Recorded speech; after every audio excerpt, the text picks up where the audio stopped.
About 6 hours' drive, or a short flight from Johannesburg, lies the Lowveld, where oranges and subtropical fruit share the rich landscape with the Kruger National Park, its elephants and prodigious wildlife. The park's board accommodation in the Kruger ranges from the traditional rondavel to the original bungalows at Punda Maria, ranges from quite luxurious tents to self-contained units of different sizes. Whatever your choice, whether you're in a large camp or one of the tiny ones, it will be clean and more than adequate. Roads in the Kruger are either tar or dirt, well maintained all year round and with strict speed limits. Sometimes a big cat sighting can cause a traffic jam, while sometimes you can sit all day just watching the water, or be lucky to spend private time with one of these big cats. We look at the private lodges that sit on huge concessions inside the park. They offer a 5-star experience, being able to use the park's roads as well as their private ones.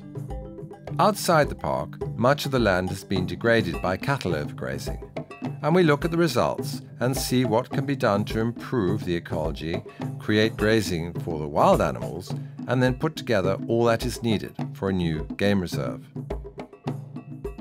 We have some very interesting stories about the costs and technicalities of transporting large animals, while Jen and I investigate how game reserves are formed, and we show clearly the history of the Sabi Sands, Timbavati, and other world-renowned reserves. We also look at private reserves outside the Kruger, with lodges that range from the quite simple to the extremely luxurious.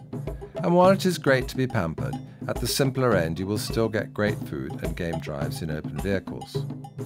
Some of these reserves are part of the Greater Kruger, some not, but you will enjoy them all. Away from the Lowveld, we show how the same procedure has worked so well around Lake St. Lucia, where many thousands of alien trees have been removed and replaced by the original rich ecosystem. And we also see how other reserves have been created out of degraded farmland in Maputaland and here in the Eastern Cape, where these visitors were treated to this excellent leopard sighting. It's happened all over South Africa, including here in Madikwe, some 4 hours from Johannesburg, and here in the shadow of the mighty Waterberg Mountains, where the ecosystems of the dry west and the wetter east come together. Jen and I will take you on a game drive, pass on some useful information, and have some fun lion interactions.